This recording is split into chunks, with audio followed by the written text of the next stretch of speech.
যদি আমি নিউরোসার্জন, আমি neurosurgery professor doctor Mohammad Abdullah Alamgir, কিন্তু কথা বলতে চাই একটু হিট স্ট্রোক নিয়ে।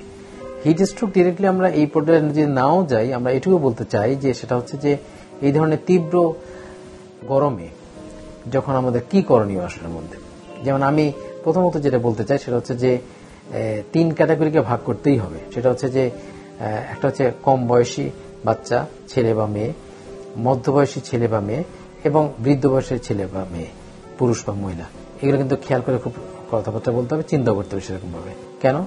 এই যে দুটো এক্সট্রিম এজ বললাম, ছোট বাবুরা অথবা বড় বাবু অথবা বড় বয়স্ক যারা ভদ্রলোক অথবা ভদ্র মহিলা আছেন, এই দুইটা গ্রুপ সবচেয়ে বেশি ভালনারেবল। ইয়াং গ্রুপটা কম ভালনারেবল, মানে সহ্য ক্ষমতা একটু বেশি আছে, টলারেটিভ একটু বেশি আছে।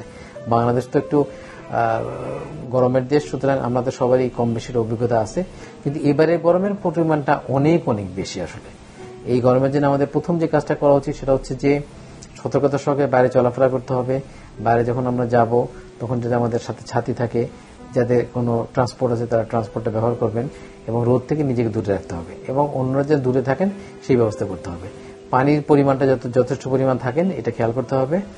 আর খেয়াল করতে হবে যে আমার শরীরটা কেমন লাগছে। যেমন আমি অনেক সময় মনে করছি যে আমার বয়স এখন এত বছর বয়স, আমার একটু শরীর খারাপ লাগছে, আচ্ছা ঠিক আছে, হয়ে যাবে। এই করতে করতে দেখা যায় আমি রোদের মধ্যে প্রায় 3-4 ঘন্টা কাজ করে ফেলেছি। যখন শেষের দিকে আসছে, বিকেলের দিকে, তখন দেখলাম শরীর ঠিক রাখতে পারছি না, হঠাৎ করে আমি অজ্ঞান হয়ে গেলাম, অথবা প্রেশারটা ফল করলো, তখন দেখা গেল যে আমাকে হসপিটালে নিতে হচ্ছে।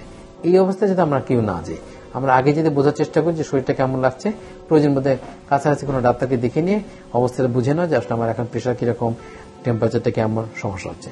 যদি কখন হিট স্ট্রোক হয়েই যায় তখন সাথে সাথে হসপিটালে ভর্তি করতে হবে, এবং হসপিটালের যে প্রোটোকল আছে হিট স্ট্রোকের জন্য, যেমন খুব দ্রুত সহকারে টেম্পারেচার কমানোর জন্য বরফ ইউজ করা, প্যাড ইউজ করা, এগুলো করে আস্তে আস্তে তাকে কমাতে হবে ইনশাআল্লাহ। সবাইকে অনেক অনেক ধন্যবাদ। সবাই চেষ্টা করবেন সুস্থ থাকার জন্য এবং এই তাপঝড় থেকে দূরে থাকার জন্য। আপনাদের স্বাস্থ্য বিষয়ে সচেতন করার জন্যই আমাদের এই আয়োজন। তাই প্রতিনিয়ত স্বাস্থ্য বিষয়ে বিভিন্ন টিপস পেতে আমাদের চ্যানেলটি সাবস্ক্রাইব করুন এবং বেশি বেশি লাইক ও শেয়ারের মাধ্যমে সবাইকে আমাদের সঙ্গে সংযুক্ত হবার সুযোগ করে দিন। ডায়াবেটিস চিকিৎসায় 3D বলে একটি কথা প্রচলিত আছে। এই 3D কি? এই 3D হচ্ছে ডিসিপ্লিন, ড্রাগ এবং ডায়েট। আপনি ডিসিপ্লিন লাইফ লিড করছেন, ড্রাগসও খাচ্ছেন, কিন্তু ডায়েট সেটি কেমন হবে?